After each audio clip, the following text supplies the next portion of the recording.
E eu começo esse debate informando que a gestão da taxa Selic pelo Banco Central do Brasil ganhou a atenção da nação depois de queixas feitas pelo presidente Lula à atuação do Banco Central, que é o Roberto Campos Neto, em relação ao tom adotado pelo Comitê de Política Monetária, o Copom, composto pela diretoria do Bacen.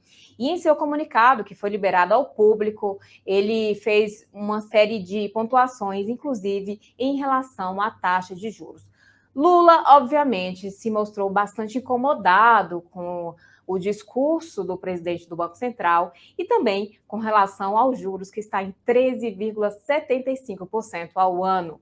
Sobre isso, para conversar sobre esse assunto, especialmente sobre esse aumento de juros, nós trouxemos ao meio-dia em Brasília o deputado estadual Daniel José e o economista e presidente da Associação Brasileira de Investidores, Aurélio Valporto, que já estão aqui com a gente. Tudo bem? Sejam bem-vindos ao meio-dia em Brasília. Boa tarde, prazer. Boa tarde também a todos. Perfeito. Eu vou começar esse debate com a pergunta que eu acho que todo brasileiro quer fazer nesse momento.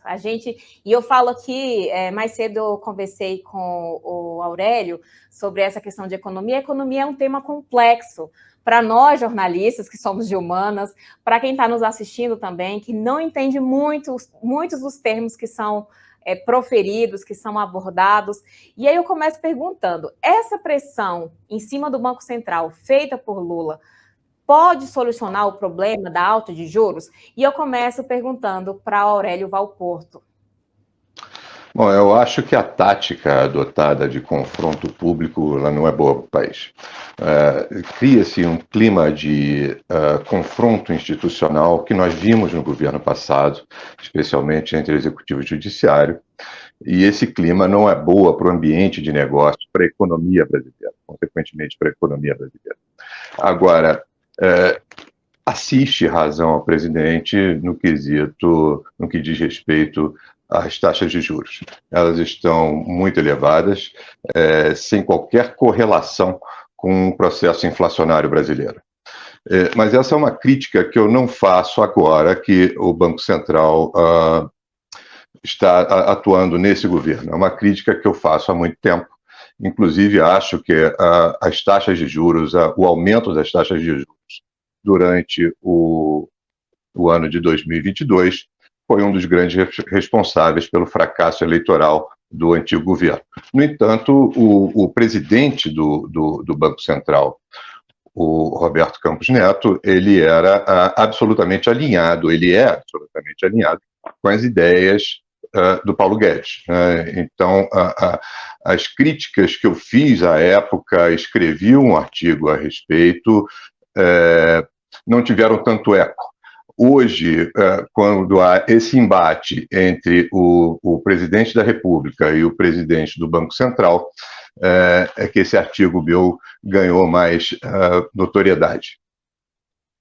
Mas, enfim, é um processo que tem que ser discutido e, no nosso entendimento, a compreensão do Banco Central do processo inflacionário brasileiro é absolutamente equivocada. E na época em que foi proposta a independência do Banco Central, eu fui contra, não por ser contra a independência do Banco Central, mas porque sabia que quem seria colocado lá teria uma visão econômica que, ao meu ver, é absolutamente equivocada sobre as causas do processo inflacionário. Deputado Daniel José. Olha, eu acho que esse debate, ele é um debate que, além das questões técnicas, né, sobre se o trabalho realizado pela gestão do Roberto Campos Neto tem sido bom ou não, eu acho que ele é um debate anterior sobre governança. Né? Muito daquilo que a gente viu no passado, no último governo, aquelas tensões criadas constantemente pelas falas do presidente Bolsonaro na época, atacando sempre outras instituições, atacando o STF, atacando... O que o PT está fazendo hoje é exatamente a mesma coisa. Atacando uma instituição, atacando uma melhoria de governança conquistada nos últimos anos, que é a independência do Banco Central. Muitas pessoas, eu sou economista de formação, mas muitas pessoas que não acompanham, talvez, tão de perto a economia ou os temas de política monetária e que o Banco Central é responsável, muitas vezes não entendem tão bem a importância do Banco Central e da sua independência. O Banco Central, ele é o órgão de autoridade monetária do país e ele basicamente tem um grande dever de cuidar para que não haja uma grande desvalorização do valor da moeda. Então, ele tem como um objetivo final garantir a estabilidade do valor da moeda, isso é fundamental para o desenvolvimento econômico do país. E a independência do Banco Central é fundamental para que essas políticas sejam, sobretudo, técnicas e não baseadas por motivações políticas, porque os políticos, como a gente sabe, e eu sou político e eu vejo todos os dias, a grande maioria dos políticos com quem eu convivo tem um pensamento mais de curto prazo, não tem uma visão de país de longo prazo. Então, é extremamente importante que essa política monetária seja conduzida de forma técnica, mirando o longo prazo. Então, é muito importante que haja manutenção dessa independência do Banco Central. O que é essa independência do Banco Central? Ela é basicamente uma série de regras aprovadas no Congresso nos últimos anos que garantem uma certa autonomia da gestão do Banco Central para que ele não esteja diretamente submetido às vontades do presidente. Então, o tamanho e, na verdade, os prazos, as datas dos mandatos dos presidentes, dos diretores do Banco Central mudou e ficou descasado com as datas de eleições presidenciais. Dessa maneira, um presidente, quando ele entra, ele tem ali, como presidente do Banco Central, alguém que veio da gestão anterior, assim como daqui a 2 anos o Lula vai poder nomear o futuro Banco Central, o presidente do Banco Central dele, que vai ser o presidente do Banco Central os 2 primeiros anos do próximo governo. Então, isso é muito importante e, por mais que isso é um debate que a gente pode levar adiante, se a taxa de juros está alta ou está baixa, e isso é fundamental porque é uma das grandes ferramentas que o Banco Central tem à disposição para buscar essa manutenção do valor da moeda, mas o que está por trás aqui são práticas que a gente viu no passado, que a esquerda sempre criticou, que o PT criticou, de ataques institucionais por parte do presidente, que agora se repetem, mas não mais para o STF, agora para o Banco Central. O que a gente via muitas vezes de gabinete do ódio, de vários gabinetes de deputados, senadores, de vários políticos se mobilizando no mesmo tema, usando robô, atacando e por aí vai, são práticas semelhantes com o que a gente vê hoje também. A gente vê vários políticos usando suas ferramentas de comunicação, seus canhões aí, e diversas práticas, inclusive, muito parecidas com as do gabinete do ódio, atacando agora o Banco Central e, de uma maneira, também contribuindo para o enfraquecimento institucional do país, e uma conquista de melhoria de governança que a gente teve nos últimos anos. É uma pena que isso está acontecendo, é uma pena que eu não tenha visto uma crítica tão grande por parte da imprensa para esses ataques aí ao Banco Central, que deveriam ser repreendidos, porque é uma vitória muito grande de governança que o Brasil conquistou nos últimos anos. Observa aqui que a gente tem posições antagônicas, bem antagonista mesmo. O deputado Daniel José defende a autonomia do Banco Central, já o especialista e presidente da Associação de Investidores já fala que, à época, ele foi contra esse projeto que definia a autonomia para o Banco Central. Mas uma pergunta que eu faço há a possibilidade do presidente do Banco Central atuar com total isenção política ou isso é utopia? Deputado, Aurélio. O Roberto Campos ele vem aumentando as taxas de juros durante o governo Bolsonaro. E nisso é verdade, ele mostrou independência. Agora, eu discordo do nosso convidado quando ele diz que as decisões são puramente técnicas, como se as técnicas adotadas por essa diretoria do Banco Central fossem a verdade, como se eles fossem os donos da verdade acerca do processo inflacionário brasileiro. E estão longe disso. Na verdade, a interpretação que eles têm da inflação brasileira é absolutamente equivocada, e é justamente por essa interpretação equivocada que nós temos hoje as taxas de juros reais mais altas do mundo. Então, eu não sou contra a independência do Banco Central, mas eu sou contra a colocação de pessoas. Eu fui contra a independência na época porque sabia que iam ser colocados colocados no Banco Central pessoas que têm um entendimento sobre a inflação que, sob o meu ponto de vista, é absolutamente errado. Eu escrevi um artigo longo sobre isso há pouco tempo, mostrando que a inflação brasileira, que afligiu o Brasil desde o fim da pandemia, ela até meados do ano passado, ela foi provocada basicamente por custos e elevação da energia, principalmente, tanto energia elétrica quanto energia química da Petrobras. A Petrobras alinhou seus preços àqueles ditados por um cartão internacional, OPEP. Com isso, ela distribuiu os maiores dividendos do mundo no ano passado, mas em detrimento de toda a economia brasileira e um dos maiores responsáveis pelo processo inflacionário que tivemos. Nesse contexto de inflação causada por aumento generalizado de custos, o aumento da taxa de juros ele não resolve absolutamente nada. Pelo contrário, ele agrava o processo. E a inflação brasileira somente cedeu a partir de agosto, setembro do ano passado, porque houve uma queda no preço das commodities no mercado internacional, tanto petróleo quanto as commodities agrícolas. E essa queda no mercado internacional levou à queda desses preços aqui dentro, porque eles são atrelados, e, consequentemente, a inflação baixou.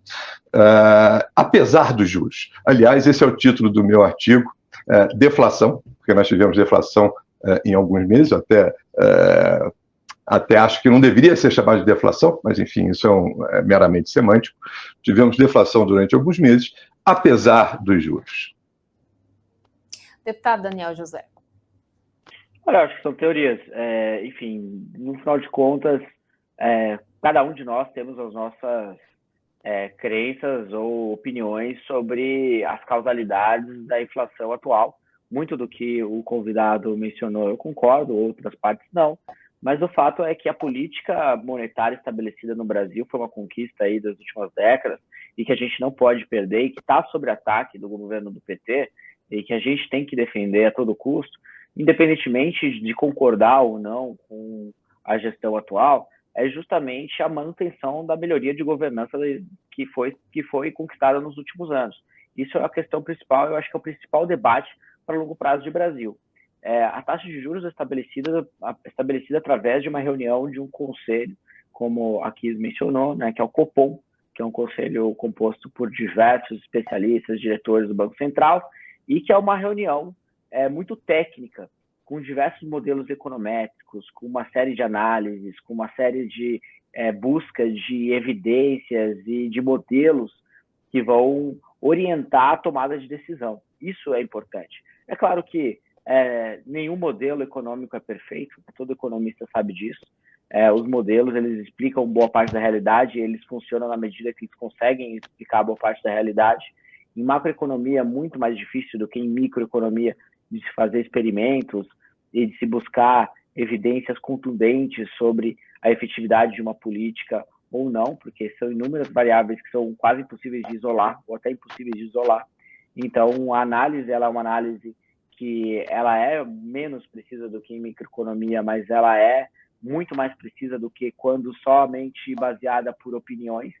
Então, existem muitas pessoas que hoje acreditam na desvinculação entre política de juros e inflação, por exemplo. E são teorias que, tudo bem, é legal ter teoria, eu tenho teoria, todo mundo pode ter teoria que quiser. Agora, quando você tem ferramentas que têm um impacto na vida de milhões de pessoas e que devem ser tomadas decisões com regularidade para que direções sejam tomadas, eu prefiro não me basear em teorias, eu prefiro me basear em evidências, em técnica, e muito do que o trabalho do Banco Central ao longo dos últimos anos e décadas tem sido feito, vai muito nessa linha. Então, eu queria mais uma vez reforçar a importância da independência do Banco Central, da autonomia do Banco Central, de governança, que foi conquistada nos últimos anos, que está sob ataque do presidente Lula e de seus comparsas aí, do pessoal do PT, e que a gente tem que defender a todo custo, porque pode ser uma ameaça enorme aí para a melhoria de governança que o Brasil obteve e para a tomada de decisão técnica sobre um ponto e um assunto tão importante que é a política monetária e a política de juros no Brasil. Perfeito. Aurélio Valporto, eu tenho mais um questionamento, vai um pouquinho fora dessa questão da autonomia do Banco Central, que é um tema amplo também, a gente já trouxe aqui ao meio-dia e é importante a gente sempre trazer e reforçar. Mas uma dúvida que eu tenho também, enquanto contribuinte, enquanto jornalista, é: aumentar os juros combate, de fato, a inflação? Existem diversas causas de inflação, diferentes causas. O aumento de juros, ele combate basicamente um tipo específico de inflação, que é a inflação de demanda, que é aquela que os preços sobem porque as pessoas estão comprando muito em relação à capacidade de oferta da economia. E, nesse caso, os juros são uma ferramenta válida. Agora, quando você tem uma inflação que é claramente de custos baseados em evidências técnicas, e isso foi demonstrado, inclusive, no trabalho que eu fiz no ano passado, o aumento dos juros, ele não só não combate a inflação, como ele atrapalha, ele coloca mais lenha na fogueira, porque os juros, eles são um custo, o custo do dinheiro, é o custo financeiro, e 99,9% das empresas do país têm passivos. Então, na medida que você aumenta a taxa de juros, você aumenta o custo financeiro de todas essas empresas, consequentemente de toda a economia brasileira. Então, o aumento das taxas de juros do momento ele é absolutamente equivocado, porque ele mira uma inflação de demanda que definitivamente não existe. O Brasil já produziu 4 milhões de carros, ano passado produzimos pouco mais de 2 milhões de carros. Nunca teve um consumo tão baixo de gás de cozinha, o que demonstra que a população está cortando no gás de cozinha, não apenas porque o gás está caro, e está muito caro, é um absurdo o preço de gás no Brasil. O gás brasileiro poderia custar muito barato, muito mais barato, é produzido primariamente a partir, o GLP é produzido primariamente a partir de um dos petróleos mais baratos do mundo, que é o petróleo do pré-sal. Mas, enfim, se a população está cortando até no consumo de gás, significa que ela está cortando também na comida. Ou seja, não existe uma pressão inflacionária pelo lado da demanda em relação à capacidade de oferta brasileira de forma alguma. E foi anunciado recentemente que nós devemos ter esse ano quebrar todos os recordes de produção agrícola. Então, a capacidade de oferta da economia brasileira está bem em relação à demanda. Nós tivemos uma inflação agora em janeiro de 0,50 e alguma coisa, e você vai analisar a inflação, ela foi provocada basicamente por aumento de combustíveis, consequentemente dos transportes, e de um problema na safra de cenoura e batata inglesa. Então, isso é inflação? Não, inflação é um processo contínuo e generalizado de aumento de preço. Você puxar os juros agora, nós temos os juros reais, ou seja, aquele acima da taxa de inflação, mais altos do mundo, para combater uma inflação que o Banco Central acha que vai ocorrer, por conta de um déficit fiscal que ele acha que pode ocorrer, é um absurdo. Ninguém forma preço, não existe formador de preço. Quem já trabalhou em empresa, quem já trabalhou na formação de preços de qualquer empresa, sabe que ninguém olha, eu acho que o Banco Central eu acho que o governo central vai ter déficit fiscal esse ano, então vamos projetar um aumento de preço para o final do ano. Não existe isso. A formação de preços é muito mais prosaica. O sujeito produz, coloca a sua margem de lucro, coloca o produto no mercado. Se ele for bem absorvido no mercado, ele tenta aumentar alguma coisa. Se não for bem absorvido, ele tem que diminuir o preço. É basicamente assim que funciona, de uma forma muito mais prosaica que muitas vezes modelos acadêmicos adotados pelo Banco Central imaginam. Deputado Daniel José, eu sei que você está com tempo corrido hoje, por conta do voo logo mais. Eu vou passar já a palavra para o senhor já comentar sobre se esse aumento da taxa de juros foi um aumento equivocado na sua visão, e se talvez uma possível baixa artificial dessa taxa de juros seria uma solução para o país. Não, acho que não seria uma solução para o país. Nenhum tipo de inflação tem uma causa única, a economia ela é hiper complexa, tem inúmeros fatores que estão dentro do que compõe preço. Certamente acho que tem diversos fatores que mostram que existe uma pressão inflacionária por oferta e não por demanda, mas também existem diversos setores por demanda. A gente tem uma situação fiscal no país muito complicada. Os juros, ele é um preço, como disse o convidado, o preço do dinheiro, o custo do dinheiro. A tomada de empréstimo de um governo que tem descontrole fiscal, ela vai ser mais cara, uma vez que a previsibilidade, né, de estabilidade fiscal é cada vez mais distante. Então, você não consegue, por exemplo, se você é uma empresa endividada e você vai no banco para buscar um empréstimo, você não vai conseguir um empréstimo mais barato do que antes, quando você não estava endividado. Então, tudo isso, no final de contas, influencia. A tomada de decisão sobre taxa de juros no Brasil, ela não deve ser uma tomada de decisão prosaica ou feita de forma rudimentar. Ela impacta a vida de milhões de pessoas, ela impacta milhões de negócios ao redor do Brasil, milhões de CNPJs, ela impacta todo o desempenho econômico do país. Então, ela tem que ser feita com muita cautela, muita técnica, com modelos econométricos, sim, é super importante. Desvalidar a ciência é uma medida, uma opinião, um posicionamento muito ruim no momento que a gente tem hoje, e com o histórico que a gente tem de diversos ataques em diversas áreas diferentes sobre aquilo que a ciência produz. Dizer que a tomada de decisão técnica ela é pior, ou que ela poderia ser feita de uma maneira muito mais prosaica, do ponto de vista, é um posicionamento até irresponsável, dada o tamanho do impacto que isso pode acontecer. Mas é aquela coisa, o microfone aceita tudo.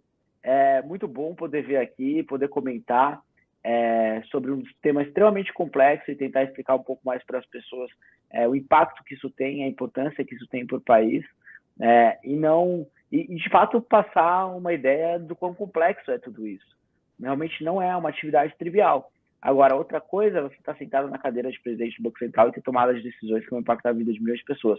Aí sim, eu acredito que as tomadas de decisões prosaicas não acontecem. Então, eu só gostaria... Desculpe interromper o convidado. Prosaico que eu falei foi a decisão da formação de preço pelos ofertantes de produtos para a economia, não nas taxas de juros. E teoria pode ter qualquer tipo de teoria. Assim, qualquer tipo de teoria pode ser criada. Agora, o que é validado na realidade é com base em evidências. Então, eu nunca vi, por exemplo, um aumento de taxa de juros que bota a lenha na fogueira e que tem um resultado reverso do que a redução de inflação. Então, é um ponto, por exemplo, que eu acho que assim, eu nunca vi nenhuma ciência sendo produzida sobre aumento de taxa de juros e aumentar a inflação. Mas tudo bem. Aumento de taxa de juros é um componente inflacionário quando essa inflação é de custos, porque o aumento de taxa de juros, como você bem colocou, ele provoca aumento do custo financeiro da economia. Então, se a inflação está sendo dominada por uma ciranda de custos... Ele cria um custo de oportunidade do dinheiro e ele facilmente reorienta a alocação de capital no país, desacelerando a economia e controlando a inflação. Então, o aumento de taxa de juros é uma ferramenta de controle de inflação. O aumento de taxa de juros... Em direções proporcionais, ela caminha em direções antagônicas. O aumento de taxa de juros cria o custo de oportunidade do dinheiro.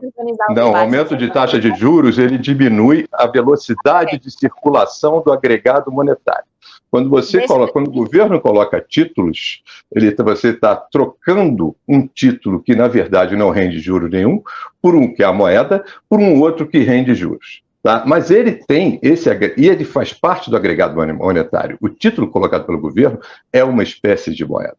Porque quando você faz a sua aplicação em um título de governo, você pode trocar ele por produtos a qualquer momento. Só que é uma moeda que rende juros. O aumento da taxa de juros ele tem o condão de reduzir a velocidade de circulação da moeda e, consequentemente, a demanda. Simples assim, reduz de fato a demanda, agora aumenta os custos da economia. Tendo como consequência a redução da inflação, que é a política como ela é desenhada. Quando a inflação é de custos... Então aumenta a inflação. Então aumenta a taxa de juros vai aumentar a inflação, é isso que você está me falando. Pode. E principalmente, por exemplo, quando houver uma inflação causada por um desequilíbrio estrutural de preços relativos, você aumenta os juros para controlar esse tipo de inflação. O desequilíbrio estrutural de preços relativos impede que você tenha uma estrutura estável entre os preços relativos. Então, existe uma corrida sem parar entre os preços, independente do agregado monetário. E é extremamente recessivo. E nós vimos isso várias vezes durante o século XX, no século passado, inclusive no Brasil, pouco antes do Plano Real. Aliás, esse problema do desequilíbrio estrutural de preços relativos afligiu a economia brasileira e só foi resolvido com a volta do influxo de capitais externos. Nesse caso, o aumento de juros ele não tem absolutamente nenhum impacto na inflação e, pelo contrário, ele coloca lenha. Ele aumenta o problema que é o desequilíbrio estrutural de preços relativos, que são preços que não conseguem encontrar uma relação de troca estável no contexto econômico. E você acha que a gente está nesse estágio? Não, a gente não está nesse estágio. Graças a Deus que não. Nós estamos no estágio de inflação de custos. Tá? Nós tivemos uma inflação de custos e nós temos uma taxa de juros absolutamente desconectada da realidade inflacionária brasileira. Nós temos um juro real hoje absolutamente um juro criminoso, que causa um mal muito grande à economia. E é por isso que foi feito esse abaixo-assinado de economistas. Esse juro está desconectado. Você coloca... Eu sou economista também, cansei de fazer. Você faz o que quiser com o modelo econômico. Se eu tenho uma ideia, eu encho 10 quadros de modelagem econômica para provar aquela ideia. Você sabe disso. Você é garota ainda. Você é garota ainda. Quantos anos você tinha no Plano Real? Não. Esse é um excelente argumento. Então você vem com uma falácia ad hominem para tentar desqualificar o seu debatedor por conta da sua idade. Não estou desqualificando o debatedor de forma alguma. Não, o senhor está desatualizado também. Às vezes o senhor não acompanhou a economia ao longo do tempo. Assim. Não, eu estou no mercado desde 1986, fui operador de Open, e ainda defende, é contra a autonomia do Banco Central. É ótimo. Eu quero não sou contra a economia do Banco Central, sou contra a autonomia porque esse tipo de entendimento é muito restrito. Ótimo. E absolutamente equivocado. Da academia internacional, mas tudo bem, todo mundo pode ter opinião. A academia internacional tem muitos erros também, né? Mas o que é vigente no mundo todo, então não é válido. Muito bom, então, as principais escolas de Não, isso não é vigente no mundo todo. Isso não é vigente no mundo todo, de forma alguma. Não, claro que não. Não, nós acabamos de ter um abaixo-assinado de mais de 600 economistas, dos mais respeitados, entre os quais eu não vou me incluir, tá? Mas eu concordo com eles. Contra a autonomia do Banco Central, não, contra a taxa de juros. Contra a taxa de juros atualmente praticada no Brasil.